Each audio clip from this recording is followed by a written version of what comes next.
Benvidas e benvidos ao Fío que nos une, benvidas a un podcast de FEMUPO.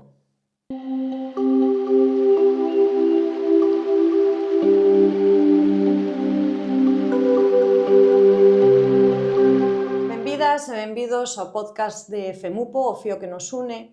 Neste capítulo contamos coa presenza de Alba. Alba é vítima de violencia de xénero, está dentro do sistema Bioxen, ten a unha persoa, neste caso das Forzas e Corpos de Seguridade do Estado, un garda civil ao seu lado, co dispositivo a tempro.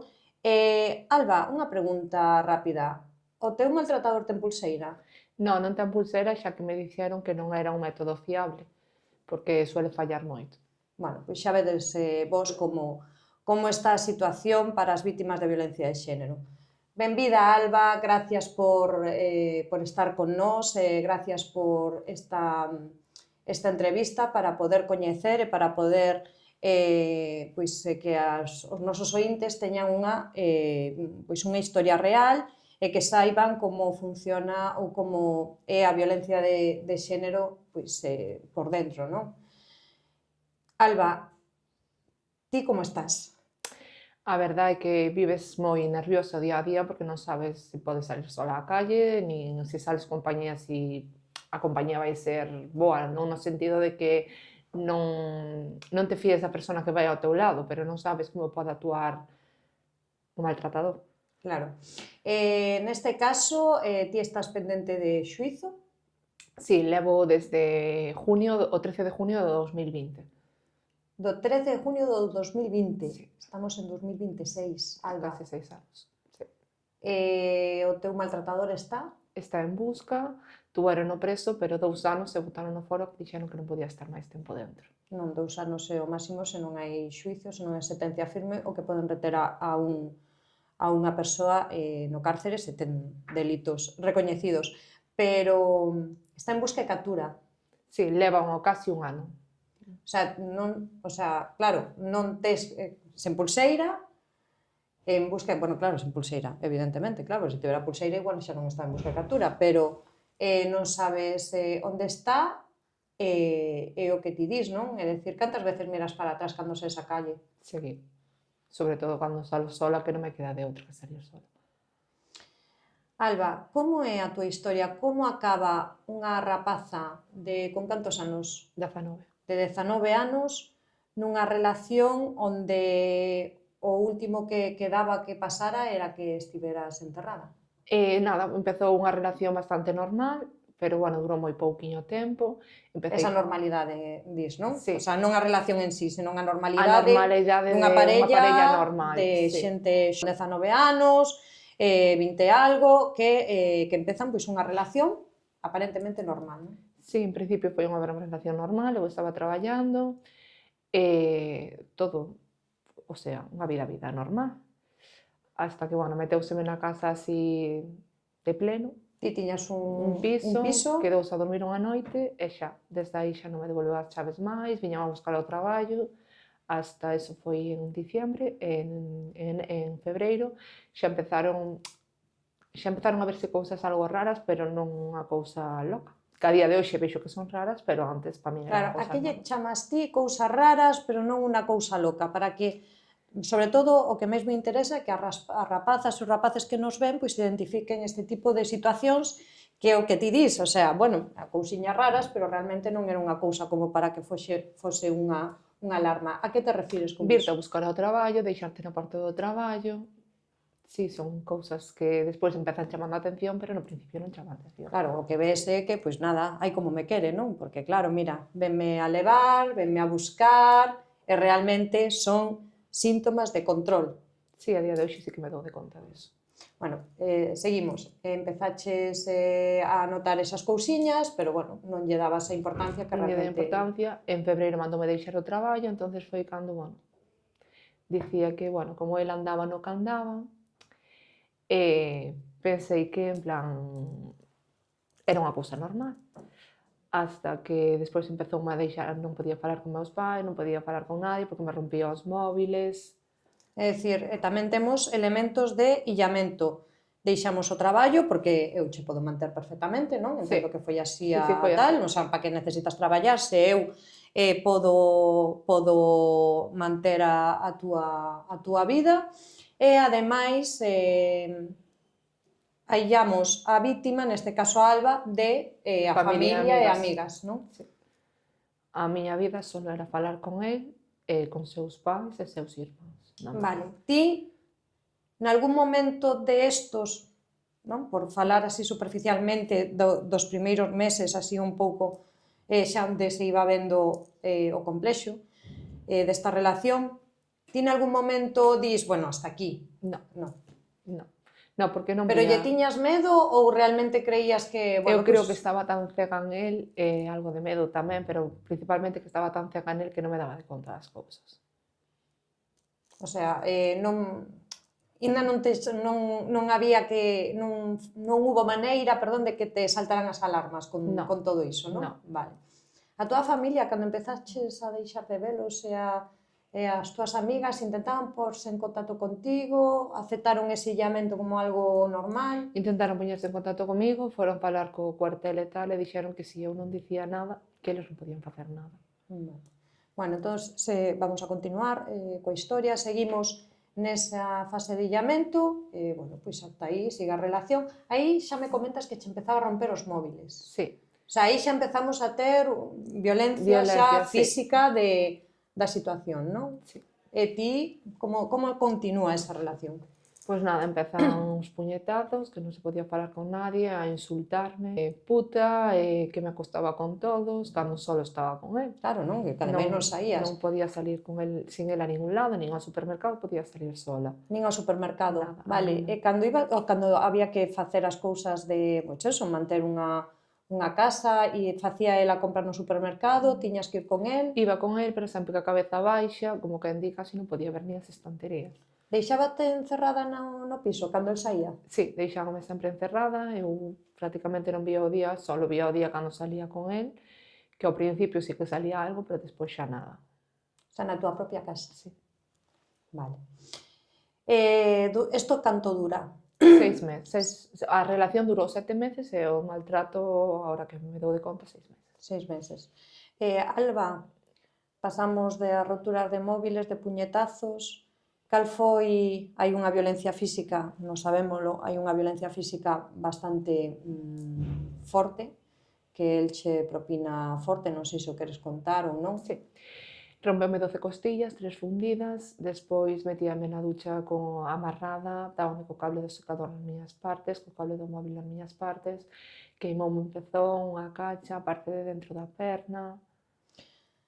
Nalgún momento fuches a hospital, cando, por exemplo, con esas 12 costillas? Non, eu dime de conta despois, cando puxen a denuncia, xa que tiña dolores, desde...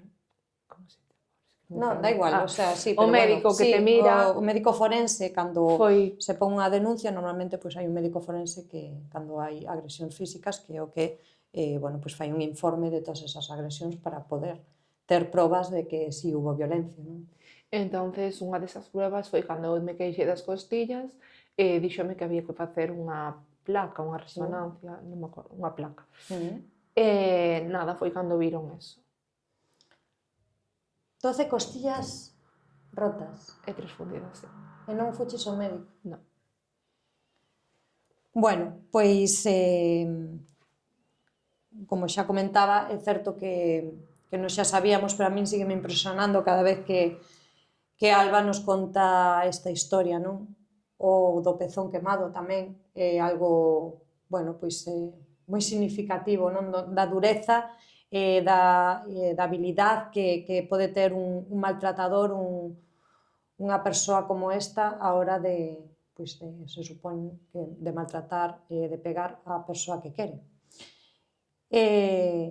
É duro, por iso quero reiterarte as gracias, Alba, por compartir con nos esta información. Alba, vale, estamos nesas. Ti, como saímos desto, Alba? Pois nada, gracias a súa irmán, que, estuvo comigo a noite anterior e díxome, ahora me levará a casa, aproveita para coller a marchar, que vai te matar.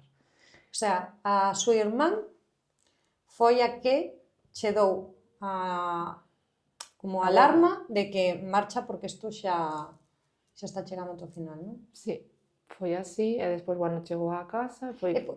Perdona, Alba, como chegas a estar soa, como el, porque el confiaba na súa familia e non te deixaba ver a túa, pero sí confiaba na súa familia, non? Sí, el confiaba na súa familia plenamente. E a familia del sabía o que facía? Sí. Pero, bueno... Xa yo había feito a máis mulleres? Sí, xa viña de atrás, pero, bueno, dime de conta despois. Bueno, non é culpa túa, sí, ya, evidentemente, o sea, ti, bueno, pois enamoraste e ti tes que creer que o normal, pois que a persoa da que te enamoras e que se supón que se enamora de ti, pois é unha persoa completamente normal e que non vai pasar isto, non é, o sea, non podemos ir tampouco así pola vida. Sí que me choca que sea irmán.